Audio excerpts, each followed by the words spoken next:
You. It is Friday. Welcome to your 4 to 5. I'm Maddie Gardner, joined by Eric Chilton and Lauren Coleman today. That deserves an extra round of applause. Yes. We'll get to news and weather in just a minute. Don't forget, we're on Facebook. We're live. We'll talk to you during the breaks, and we'll have a cool little conversation there. Yeah, absolutely. The big story today is the weather, because right now Guilford County is under a flash flood warning. We saw that heavy rain and thunder come through this afternoon. Meteorologist Monique Robinson has more on how long we can expect this heavy rain here in the Triad. Well, across the Triad, pop-up showers and storms are kind of likely through the afternoon, several hours moving into the evening. But here in Guilford County, things are starting to clear. This is a time lapse from earlier today. Starting around noon, we saw some showers roll through, some of which dumping some heavy downpours. And this one particular storm not really moving much, giving way to more shower activity continuing. And that's why that flash flood warning was issued for parts of Guilford County and Alamance County. But as you can see, a lot of that storm activity has shifted well to the east. Definitely abundant lightning on there as well. But for most of the Triad, as of now, things are dry. But the storm potential continuing through your evening is still there. That flash flood warning kind of probably going to get canceled soon. As you can see, the storm activity has pushed out of view on the radar, at least in this vicinity. I'll have more details on the weekend forecast in just a bit. Now on to our top story. Hundreds of businesses close and a boil water advisory is in place. Yeah, and that really has been the reality in the city of Burlington for more than 24 hours now. It continues tonight, and remember, this comes after a spigot outside of an apartment complex tested positive for E. coli. Let's get to WFMY News 2's Marissa Tansino. She is live in Burlington this afternoon and telling us how schools and homeowners, even hospitals, have been adjusting to the operation. Well, Maddie, we saw it last night and we've been seeing it again today. Shoppers with cases of water stacked up in their cart after hearing about that boil water advisory from the city. We met one couple outside this Walmart today with 4 cases of water in their cart. They had plans to go out to lunch but found all the restaurants closed. That's when they finally learned of the boil water advisory issued from the city and got to this Walmart to stock up on water. Alamance Regional Medical Center brought in thousands of gallons of water over the last day. 4,000 gallons arrived last night, 10,000 more delivered on site for hand washing and food prep today. Elective surgeries have been canceled, and President and CEO of the hospital, Mark Gordon, says they have plans that extend into Monday morning if necessary.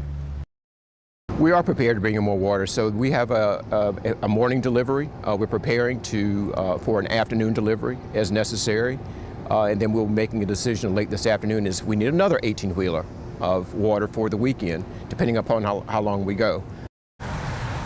Now, Alamance Burlington schools also had to cancel their grab-and-go meals today they usually have for their summer programs. Now, again, the city of Burlington, at the recommendation of state officials, established a water system perimeter around the apartment building and flushed the system. Samples were taken from several areas and sources, and we're waiting for those test results to come back, and we'll have those for you as soon as we get them. Thank you, Marissa. The city of Burlington is handing out a limited supply of bottled water at 2 locations right now. One spot is at Burlington Fire Headquarters on South Church Street. It's going on until 7:30 tonight. And the second location is at the Fairchild Community Center on South Graham Hopedale Road, and that's until 6 p.m. Let's talk a little bit more about how to stay safe if you're one of the people affected by the boil water advisory. Although the E. coli contamination was not widespread and the advisory is a precaution, you should know how to properly boil water for consumption. So to make sure you get rid of all of the bad bacteria in your tap water, bring it to a full rolling boil and then let it boil for 1 minute before you let it cool. Now, you can boil your tap water in the microwave. Just make sure you are using a microwave safe container and the water is still having to boil for 1 minute. The best rule of thumb here, avoid consuming water that you are not able to boil. But for things like brushing your teeth or cooking, you can use bottled water. There are some ways you can still use your tap water. The city of Burlington says you can do your laundry, water your plants, and take a bath or a shower as normal, as long as you make sure not to ingest any of the water.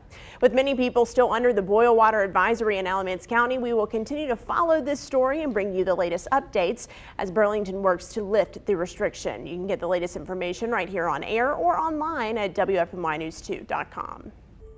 And for the second day in a row, the North Carolina Department of Health and Human Services is reporting over 1,000 new COVID cases. This comes as state health leader Dr. Mandy Cohen says the Delta variant is becoming the most dominant virus strain in North Carolina. The variant was first discovered in India, and new data shows that it is very contagious, about 60% more transmissible than the UK variant. The best way to get protected, Dr. Cohen says, is by getting your shot. 99% of those cases are in folks that are unvaccinated. It's why we're here to remind folks that you really need to get vaccinated as soon as possible. If you can't get your shot, Dr. Cohen recommending protecting yourself by wearing a mask. The rise in cases from the Delta variant is not just happening in North Carolina, it is happening across the country. And new cases have sparked a debate about whether mask mandates should return. CBS News has the latest on how some places are already starting to make that change. Los Angeles County is once again requiring everyone, vaccinated and unvaccinated, to wear masks indoors. I don't like it. I'm vaccinated. I wish everybody else would get vaccinated, so it's a little frustrating. LA County health officials say it's in response to the rise in cases due to the Delta variant, which is causing a surge in cases nationwide. But nearly all of the new cases are among the unvaccinated. Our biggest concern is that we are going to continue to see preventable cases, hospitalizations, and sadly deaths among the unvaccinated. President Biden is being briefed about the spread of the Delta variant today, and that may help determine whether he decides to extend the federal mandate requiring people to wear masks on public transportation, and that includes airlines. Marty Cetron with the CDC told Reuters that the agency's current position is that the mandate should be extended before it expires September 13th. Cetron said unvaccinated people are especially vulnerable in indoor hubs such as airports. I'll be able to answer that question to you within the next several days. Meanwhile, President Biden says he's considering lifting the travel ban on Europe. And Canadian Prime Minister Justin Trudeau announced fully vaccinated Americans can begin visiting his country in mid-August. The Biden administration announced the U.S. will ship 25 million COVID-19 vaccine doses to Africa over the next few weeks. And back here at home, if you have gotten your shot, remember, you have 2 more chances to win big in the state's vaccine lottery. And yesterday, they announced the 2 winners from the second drawing. The Cash for College Scholarship money winner was right here in Greensboro. And the 16-year-old plans to use her $125,000 scholarship to study physical therapy and hopes to attend North Carolina A&T. And still holding out hope to win? Well, the next vaccine lottery drawing is happening next Wednesday. Remember, you're automatically entered if you've gotten vaccinated. If you got your shots after June 10th, your name is entered twice. More headlines to get to this afternoon with your 4 to 5 roundup, beginning in Guilford County, where a detention center officer is still in the hospital. The sheriff's office says an inmate assaulted him. They tell us it happened last night around 10:30. Officials say this attack was unprovoked. The sheriff's office has not given any more details on the extent of the officer's injuries, but say he is in stable condition and is still being treated.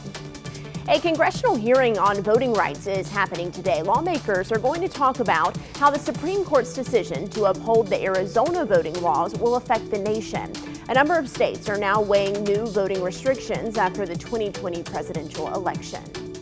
And a recall reminder for you, if you have not checked your sunscreen yet, Johnson & Johnson recalled 4 Neutrogena spray sunscreens and an Aveeno spray sunscreen after finding low levels of a cancer-causing chemical in samples. The samples tested positive for benzene. It's typically used in products like detergent and paint. In high levels, the CDC says the chemical can damage the immune system and even cause cancer. So here's another look at the sunscreen in this recall. And for more information on how to get a refund, there's the name for you.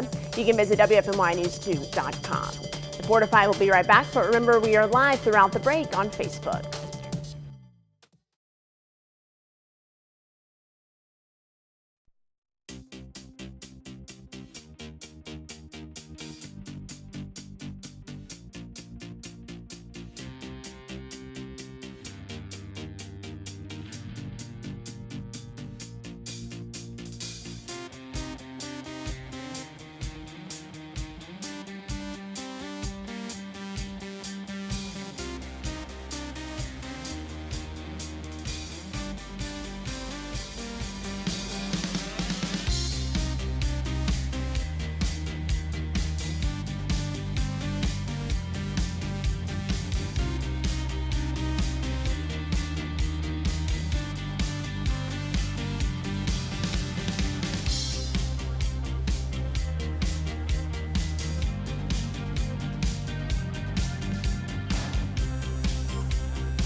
The summer, it's a great time to travel. Many people do it, but driving, it can take such a long time, and getting through the airport, as we know, it can be a hassle. I hate to drive. Yeah. So what would you say if you could travel at 200 miles per hour in a train? Ron Lee from our station in Charlotte tells us about a bullet train that can make the trip from Charlotte to Atlanta in just 2 hours. Last call, train 78, on board. Riding the rails is a staple of our modern-day transportation system, albeit not a fast one. Because Amtrak is kind of slow compared to driving. But anyway you go, heading to Atlanta can be a haul. About 3 hours if there's no traffic, maybe 2.5 if I can speed. Imagine cutting that time in half without the hassle of being behind the wheel. I think it's something that's probably way overdue. The Georgia Department of Transportation just wrapped up an important environmental study aimed at building the infrastructure to run a bullet train from Charlotte to Atlanta. If it delivers on its promise, the train should ferry passengers at around 200 miles an hour and take them from one city to another in just 2 hours. That would be great. Shannon Gru's brother just moved to the Peach State. She was planning on using Amtrak to see him, but says with the bullet train's turnaround time, she could get down there a whole lot more. If it was really quick, I'd probably make more weekends down there and be able to see more friends down there, for sure. The project doesn't have any flowery names just yet. It's simply called the Preferred Corridor. This 274-mile route will begin at Hartsfield Airport, cut through South Carolina, and come straight into Charlotte Douglas International. There may also be plans down the road to take the line all the way up to Washington, D.C. Could be something that would be really nice to tie the two big cities together. Usually once a month, maybe two times a month, I'm there. James Cecil knows the drive down I-85 well. He says the new bullet train might just be a great alternative for him. Honestly, if I can sit down and not have to worry about it, and the traffic, on the train itself isn't too bad, I'd actually look into that, to be honest with you. All right, I'm all about this for several reasons. Let me do this as short as I can. Because when we flew to Buffalo for a family vacation last week, there's 6 of us, right? All 4 kids, me and Les. Flights got all messed up, delayed. We had 17 minutes to make a connection flight in Atlanta. Oh, you know that's not run. happening. So you were power So we walking. ran. It didn't matter. In Atlanta. Yeah, you can't make that. It's huge. So half of us had to fly. The other half had to spend the night in Atlanta, then caught up. No. So yeah. So I said, you know what? I would take this train.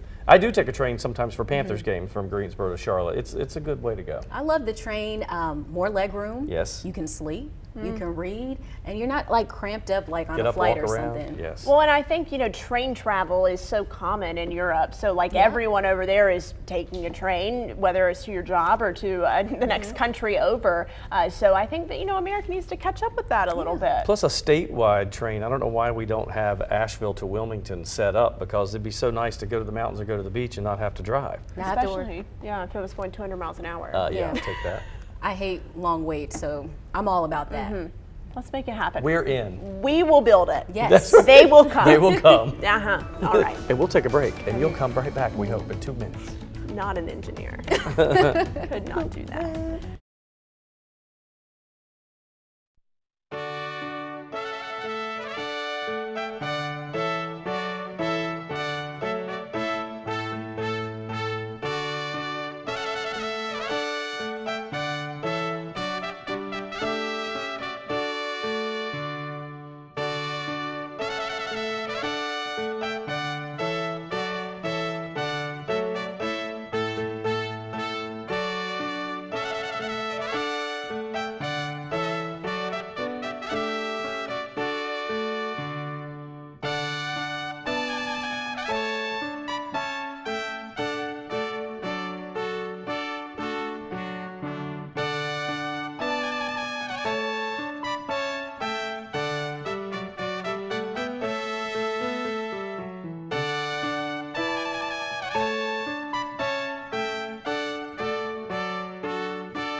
Two triad groups are coming together to help provide running shoes for children who are not able to purchase their own. It's all a part of the Lace Up fundraiser run. The community is encouraged to participate in the 5K happening on August 19th. Go Far is an 8 to 10 week comprehensive fitness program designed to teach children about healthy eating, goal setting, and character building. Launched in 2003, organizers tell me nearly 5,000 students in Guilford County go through the program each year. Go Far is teaming up with the shoe store Fleet Feet for the event. There are a lot of these kids who can't afford shoes, and that's just really important for to be able to run. And we believe that running changes everything, so we want to be able to help out as much as possible. Raffle tickets for prizes will be sold at Fleet Feet Greensboro and High Point July 31st through August 19th. And money raised from the raffle tickets will help the store provide shoes for the kids in the Go Far program. Organizers say they were able to donate 75 pairs of shoes to youth this past spring, and they hope to exceed that goal for the fall. And so they are measured for the shoes so that they have a proper fit, so that when they come out to run the race or when they're training, over the course of their 8 weeks, that they have the right shoes to do that. They're not going to get injured, and they feel good about themselves. Again, the Lace Up fundraiser run is August 19th at 6 p.m. It will start at the Fleet Feet shoe store in High Point, and details on the 5K and how to donate can be found on our website. So this is an after-school running program that's offered at several schools in Greensboro and High Point. And as they were saying, it's so important when running that you do have a good pair of shoes. You don't want kids out there in flip-flops or maybe Converse because they could get injured. And you want them to feel comfortable, like they don't stand out.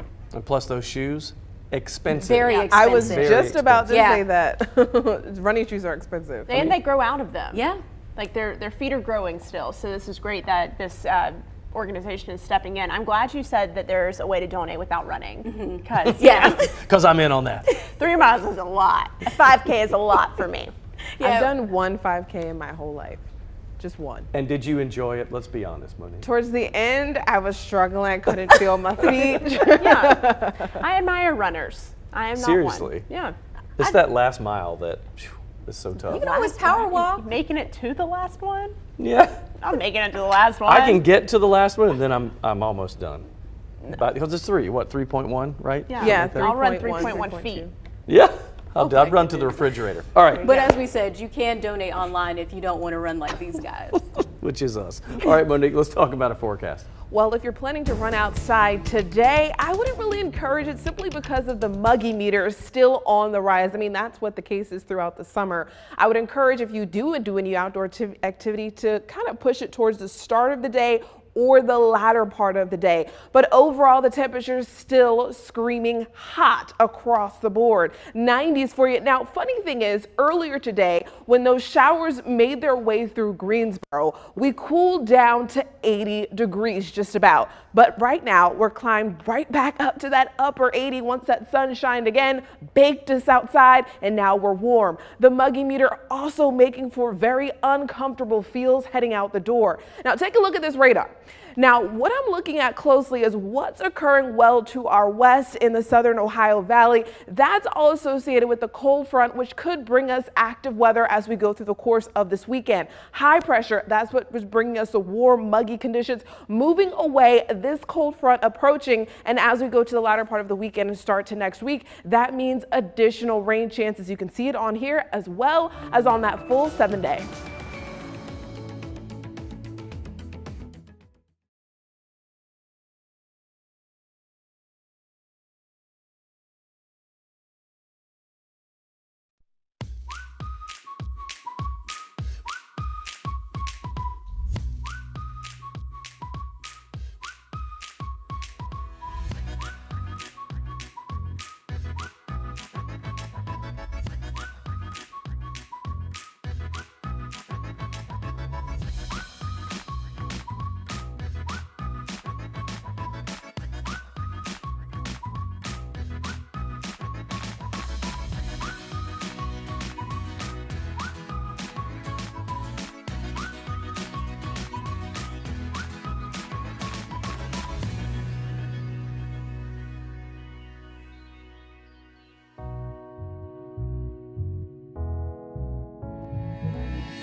In life, you've probably come across people who want to tear you down, either with their words or actions. They've hurt you. Yeah, Coach Lamont is telling us you can find a way to shake off all of that negativity. One day a farmer's donkey fell into the well. Now the animal cried as the farmer tried to figure out what to do next. Finally, he decided the animal was too old and the well needed to be filled with dirt. He invited all his neighbors to come over and to help him. They all grabbed a shovel and began to shovel dirt into the well. When the donkey realized what was happening, he began to fight. After a few shovel loads of dirt, the farmer looked in the well with amazement. When dirt fell on the donkey's back, the donkey would simply shake it off and take a step up. Pretty soon, everyone was amazed as the donkey climbed over the edge of the well. The moral of the story? In life, people will leave you for dead, throwing dirt that hurts. But with any pain that hits you, shake it off and step up. This is Coach Lamont reminding you to have your best you day. I'll see you tomorrow. He's just channeling a little Taylor Swift. Shake That's it off. Exactly what I knew you were going to say it. I knew Come it. on. Now I have nothing to say. Get out of my brain. Yes, that's what I was thinking of with that. So we were talking. I don't know where does he get all of his stories? I know, the donkey that fell into the well, but I get what he was saying. But when it comes to just shaking it off, sometimes you just got to ignore the noise. People are going to say stuff about you. Just focus on you. Don't worry about what they're saying. Yeah, and I always just go back to I know who I am and I know who God says I am, so that's how I can just stay positive and be on the right path. I will tell you that the older you get, the easier it is just to go. It doesn't bother me anymore. Good to know. It's true. Good to know. Something awaits both of you. Absolutely. Well, sometimes at the end of the week you might feel drained. Maybe it was a longer or a challenging week for you. Absolutely. And this is the time every Friday when we like to change up the pace and spread the good news happening in our communities every day. WFMY News 2's Megan Maleris makes it her mission to find all the reasons bringing joy to you. Let's start your weekend with a glass half full outlook. Let's just take the next minute, sit back, relax, and reflect on life's many blessings. There is so much good happening all around us if we just know where to look. I asked you on my Facebook page, Megan Maleris News, to tell me something good, big or small, that happened in your life recently. Angie said thanks to the vaccine, she got to have a movie day with her best friend for the first time in more than a year. Alicia's 5-year-old granddaughter starts kindergarten next week and she is so excited. Michelle is teaching summer school and has built wonderful relationships with students she didn't originally know. Rhonda's daughter celebrated a birthday. She is her mother's sunshine and brings so much joy. Phyllis's grandson came over and cleaned her house. Lisa got a new toy poodle puppy. Darlene got a promotion at work and is loving it. Shavana's husband put up blinds in their house. Joy is fully unpacked from moving. Larry's grandson got married to the sweetest girl ever. Claire has a double dose of good news. Her incredible selfless father turned the big 70, and she had her 21st and final breast cancer treatment last Friday. And Janine said each day is a blessing. She loves our News 2 family.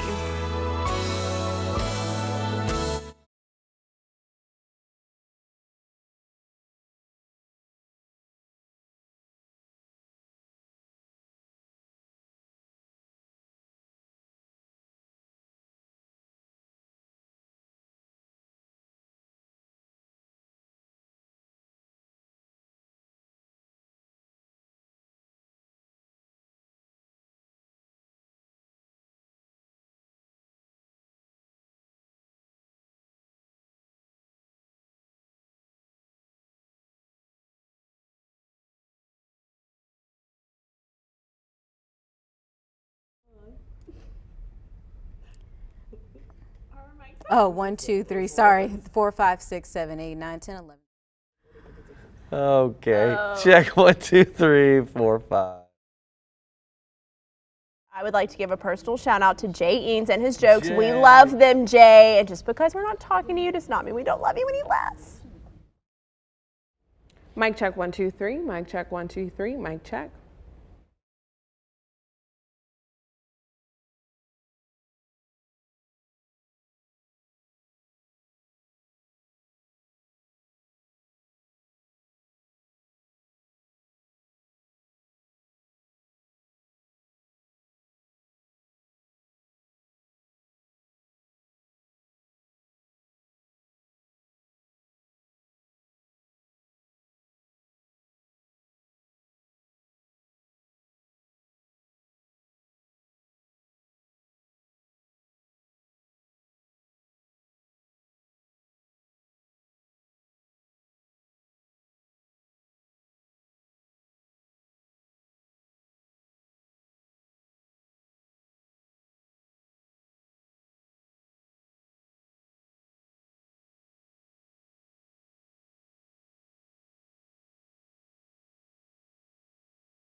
It is 4:30 on this Friday. Welcome back to your 4 to 5, the best show in the world. Oh, I Best show on agree. TV. I agree. And you're a big part of that, Lauren. So are you, because you are definitely a part of the 4 to 5 throughout the entire show. We live stream on Facebook. Join our conversations there. We're talking weather, we're talking news, we're talking jokes. So make sure you're heading on over to our Facebook page to chime in. But first, at the top of this hour, we're continuing our coverage on the ongoing boil water advisory in Alamance County. Right, so this all started about 24 hours ago when the city announced that they found E. coli in an outdoor water spigot. Now, the impacts of the boil water advisory span across Alamance County. You can see the affected areas on your screen right now. We're talking Burlington, Elon, Gibsonville, Whitsett, Hall River, Alamance Village, but it is the city of Burlington water customers who are impacted. If you use well water, the advisory does not apply to you. The city of Burlington is currently handing out a limited supply of bottled water at 2 different locations in the city. One spot is the Burlington Fire Headquarters. That's on South Church Street, and that will run until 7:30 tonight. The second location is at Fairchild Community Center on South Graham Hopedale Road, and that runs until 6. And hundreds of businesses are feeling the impact of the boil water advisory as well, many having to shut their doors temporarily as a precaution. The owner of Zach's Hot Dogs in Burlington said he originally planned to not serve fountain drinks or sweet tea, but keep offering food. But that changed when he got a notice from the city. And then as time went on, the health department sent notice, email saying that all restaurant permits have been suspended. I immediately called my staff and said lock the doors. The city of Burlington currently does not have a set time for when the boil water advisory is supposed to end. And with a large part of the triad still under the boil water advisory in Alamance County, know that here at WFNY News 2, we will continue to follow the story, giving you the latest updates as crews work to lift the restriction. You can get the latest information right here on air and online at WFNYnews2.com. Since the coronavirus pandemic started, North Carolinians have really felt the brunt of it, with unemployment numbers climbing last March. But now the state is seeing some positive trends on the unemployment front. In the past week, the Department of Unemployment Services has seen an average of 1,500 new claims filed each day. Last spring, we were seeing more than 50,000 claims each day at the peak of unemployment in our state. But still, for some, finding a job is easier said than done. Re-entering society after serving time is difficult, especially when it comes to looking for work. A program in Winston-Salem is making it easier for returning citizens to land a job and grow in their community. From my perspective, invest in my community. Each time Cedric Allen leaves and returns home, he recites this pledge. That's our pledge. It's a pledge every member of the SOAR, or Successful Outcomes After Release program, takes. SOAR helps former offenders find a job and get back into the workforce in Winston-Salem. It changed my life. You know, it made me appreciate things better, but it gave me a sense of urgency to get back out in the community and do more. Allen went through the 6-month program 3 years ago. He now works full-time as a custodian for the city. Participants are paid to work for Winston-Salem 4 days a week and take a personal and professional development course on Fridays. We're giving them a fish to eat while we're teaching them how to fish. Troy Sneed is the program assistant. People make bad choices, mistakes, what have you. There's no one perfect. And if we don't help our community, who will? No, I mean, do we throw our community away, or do we leave them and not give them an opportunity to provide legally for their family, but then get upset when they revert back to crime? And I'm not giving them a pass, but I'm just saying we do have a responsibility somewhere. So do we provide an opportunity so they can get on the right path if they were on the wrong path? Or do we just say, hey, you know what, pull yourself up by your bootstraps, but you got to have some straps. You got to have some boots too. Allen agrees. From the program pledge to his job, the SOAR program helped him change his life. The SOAR program, without it, I know a lot of men and women would be in a different position. But coming through that program, it has opened a lot of doors for men and women. So the SOAR program is taking applications now through August 4th. You have to be older than 18, live in Winston-Salem, and have some work experience or take a job training course after you're released to qualify. But they're going to help you out with all of that. And you can find the application process right now on our website. He's a happy soul. Just a happy guy. So Cedric Allen actually has a really cool story. He not only is working for the city of Winston-Salem, he also has a nonprofit called Social Hard. He was homeless for a while, and now he has become a chef, and he feeds people in the community who are homeless healthy meals. So he says a lot of times, you know, when people get food, it's really unhealthy, really carby and starchy.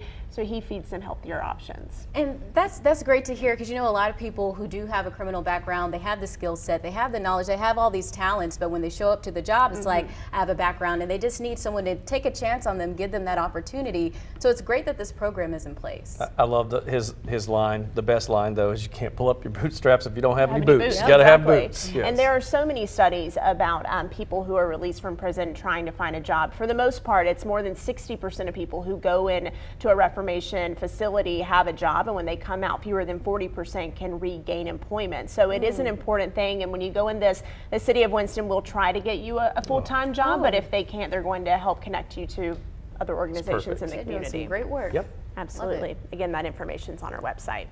All right, let's turn now to the coronavirus pandemic, because we are tracking an upward trend in one of our metrics. You're going to see a graph soon behind me, and the number of North Carolinians in the hospital with the virus is climbing. Today's number is 536. That's 42 more people than yesterday. This is the 6th day in a row that this number has gone up. We haven't seen a trend like this in a very long time. In fact, we had to go all the way back to the first week of this year to find the last time we saw 6 days in a row of increases. That was around the time we were hitting our all-time peak, around 4,000 hospitalizations a day. Dr. Mandy Cohen with the North Carolina Department of Health and Human Services says we're seeing a jump in our cases now due to the Delta variant. She says it's now the dominant strain in our state.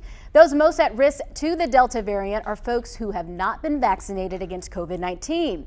And there's one big group that is not allowed to get their shot yet: kids under the age of 12. With a return to the classroom coming, officials are worried about how the virus may spread. And officials are also raising concerns about how long COVID is lasting in kids who contract the virus. Researchers say symptoms are showing up in kids months later. Let's connect the dots. When it comes to COVID, kids have fared better.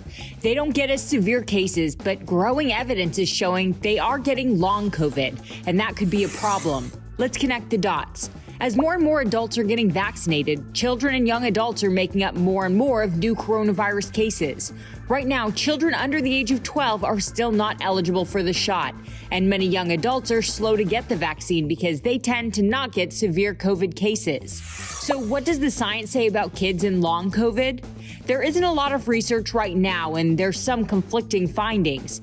Researchers in Italy found that 42% of children who contracted coronavirus still had at least one symptom 2 months later. 4 months later, that number dropped to 27%. Meanwhile, a study out of the UK found only 10 to 13% of children had symptoms after 5 weeks. According to the MIT Technology Review, children are showing similar long COVID symptoms as adults. That means joint pain, fatigue, heart palpitations, and respiratory problems. Doctors try to relieve the symptoms, but there is no cure. Researchers hope vaccination could ease some long COVID symptoms. A big question for people who are still feeling the symptoms months after they first tested positive for COVID: am I a long hauler, or is something else wrong? Researchers in England are now developing a blood test that could tell you if you are a long hauler. CBS News has the latest. Hi guys, how was school? As a busy working mom, Lucy Adams needs all the energy she can get. But the 44-year-old from Scotland says she feels twice her age after catching COVID last year. I've been ill for 8. The BBC reporter kept a video diary of her struggles with long COVID, including pain, vertigo, migraines, and blurred vision. I look fine on the outside, but obviously there's still a problem. I've been off work for almost a year. Scientists at Imperial College London found autoantibodies which attack healthy cells in the blood of a small number of people with long COVID. The pilot data we have says that you really can pick up different patterns of autoimmunity in people who have long COVID. Even though millions of people around the world are living with lingering COVID symptoms, there's no test to diagnose long COVID. Researchers say these findings could change that.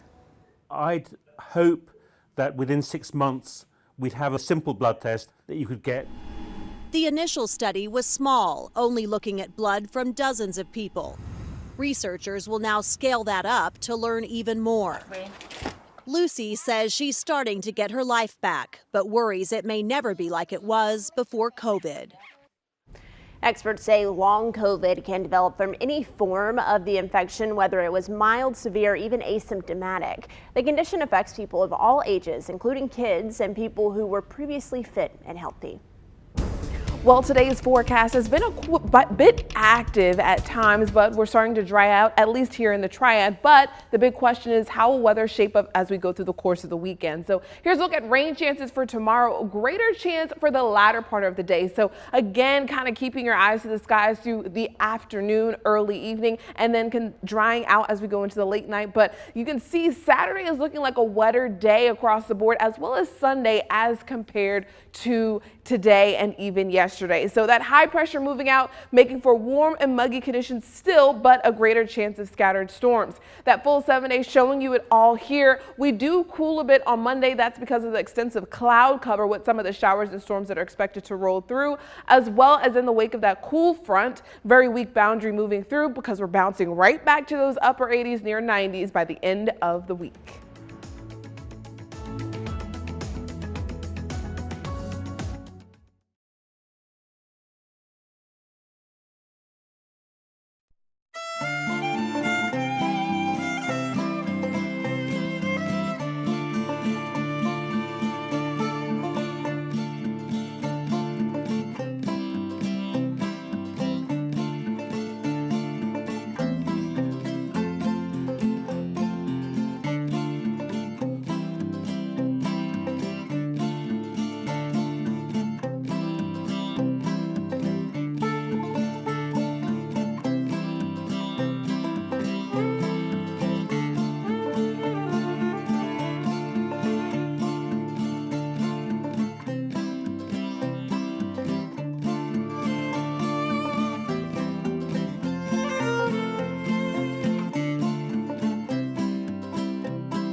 When you hear someone say their life is going in circles, you probably think that's not a great thing, but for one North Carolina 95-year-old, it's just what he wants. Let's head back to Charlotte to take a look at the roller rink where Gene Elliott spent his birthday this year.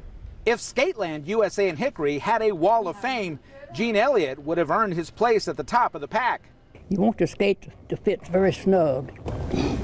Elliott has been lacing up his skates since he was 5 years old, 90 years ago. For perspective, Calvin Coolidge was in office.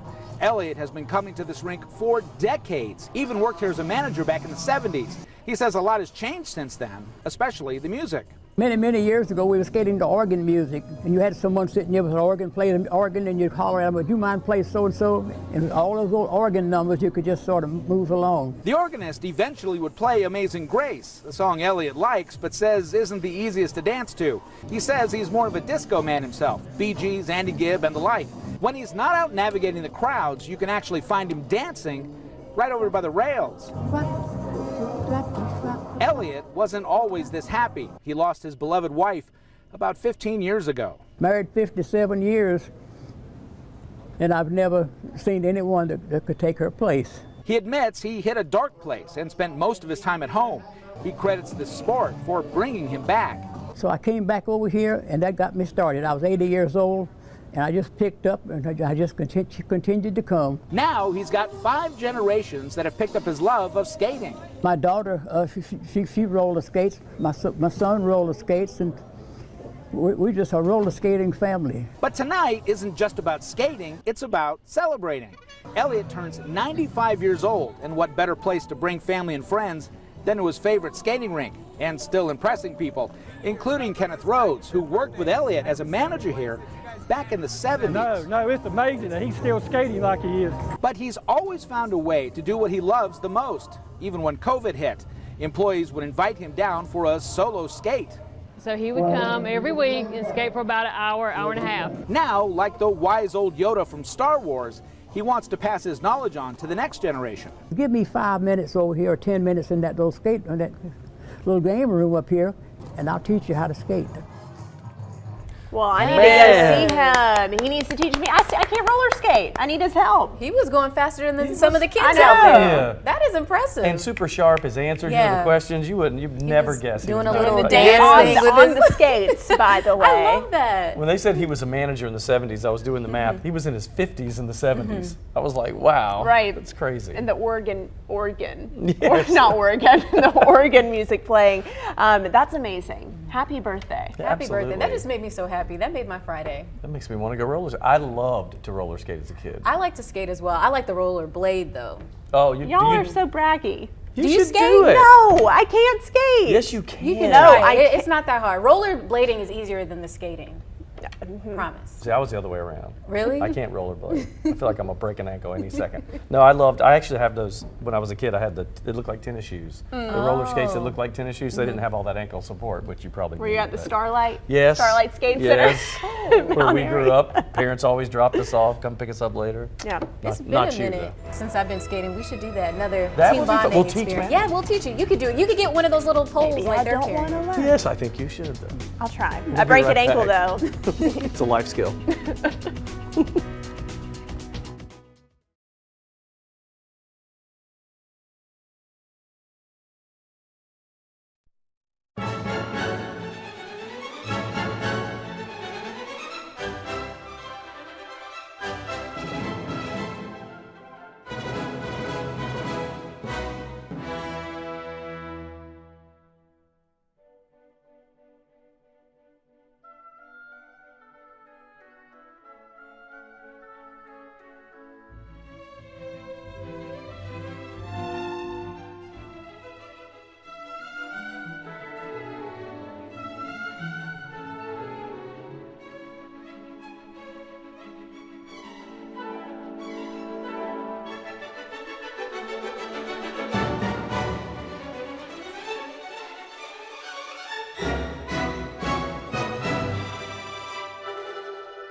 Welcome back to your 4 to 5. Ugh, mosquitoes. I hate Annoying. them. I really do hate them. And Eric Chilton's making a mosquito sound now, just like to swat something out of the air. But they are a big part of our summers here in North Carolina. Absolutely, but don't pull out the bug spray just yet. We're connecting the dots on a wearable form of insect repellent. Pretty soon, mosquitoes may buzz off based on what you're wearing. And you can thank some clever scientists right here in North Carolina. Let's connect the dots. Researchers at NC State wanted to create a simple way to keep mosquitoes away. That's because they're not just pests, they can also carry deadly disease. In fact, the World Health Organization says mosquitoes are to blame for more than 1 million deaths a year. A majority of those are caused by malaria. So researchers tested a variety of different fabrics and materials. They found a tight-fitting long-sleeve shirt made with a thin material worked best. Researchers say this blocked mosquitoes from fitting through the shirt, preventing them from biting. But you're probably thinking, Ben, I'm not going to wear long sleeves during Carolina summers. Here's the good news. The scientists say they also designed the fabrics to release moisture and keep you cool. You know, they're going to have to come up with some fabric, because I know I couldn't stand to wear long sleeve, long pants when it's 94 degrees outside. I looked up the price on some of these. It's like $40, $80. No. DEET spray is a lot cheaper. It is a lot cheaper. I was just Googling, why are mosquitoes important? Like, why can't we kill them all? Apparently They the have to ecosystem needs them. Yeah, what is their They purpose? serve a purpose in the food chain, I'm sure. Yeah, they pollinate things, and then they're a food source. And they bite me. They bite you. I'm their food source. Oh, and they love me. I'm mildly allergic almost. I get like, you know, like silver so dollar you size have that things. sweet blood. Whatever. I don't know what it is. You're so sweet. I wish I didn't have whatever it is. Kool-Aid blood. Yeah, I'm kind of thankful I'm in here rather than the weather garden. She said Kool-Aid blood. I know. I just like I'll just, You just let slip y'all that one chat. in, like Yeah. right at the end. I'd let y'all chat. But I'm so happy I'm not in the weather garden, because they always attack me when I'm standing out there. So I'm appreciative, at least for today, that I get to be inside. But I know throughout the summer we always have to deal with the mosquitoes. So it is what it is. On that note, Maddie just left. So we'll go ahead to Monique now and talk Happy about Friday, everyone. I thought I was clear. All right. Yep. Well, yes, talking about the weather, so we're going to continuously be hot and humid. The chance of showers and storms does increase as we go throughout the course of this weekend. The radar quiet now, and even zooming a little bit closer to Greensboro, quiet, expecting to be at least quiet through the next several hours, but tomorrow definitely a different picture. The numbers, the bigger numbers, showing you the current temperature, but the yellow numbers, that's what it actually feels like outside. So right around mid-90s, that's because those dew points staying elevated. We do take a little bit of a dip, but overall we're still sticking around that humid, oppressive range, feeling sticky heading out the door. I want to show this 7-day once again so you can kind of see what the full forecast is. That weekend does include greater rain storm chances Sunday and Monday, really with that cold front kind of inching its way a little bit closer, elevating the chance of storms on those days.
One, 2, 3, 4, 5, 6, 7, 8, 9, 10. Alamance County, boil water advisory.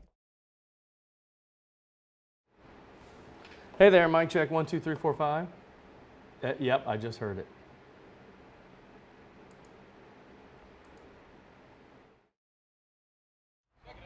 Wow, I almost don't believe it. Hi there, I think I'm moving on to a new segment. Tennessee, Texas, Utah, Vermont, Virginia, Washington, West Virginia, Wisconsin, Wyoming. Greetings, Earthling. 1, 2, 3, 4, 5. 1, 2, 3, 4, 5, 6, 7, 8, 9, 10. Is this you?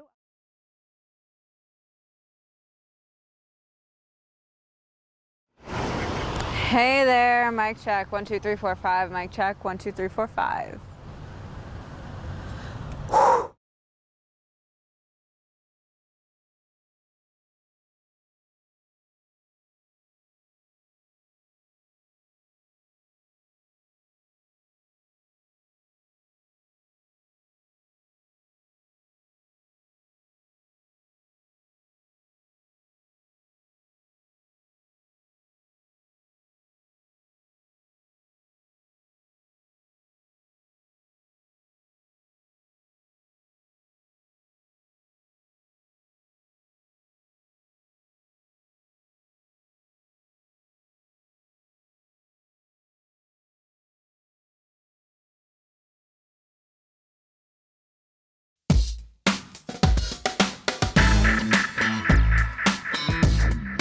It's time for my 2 cents. Cell phones. We can't live without them. They're our home away from home. We use them to check email, stay connected, and of course, check to see how many likes we got on the selfie we just posted on Instagram.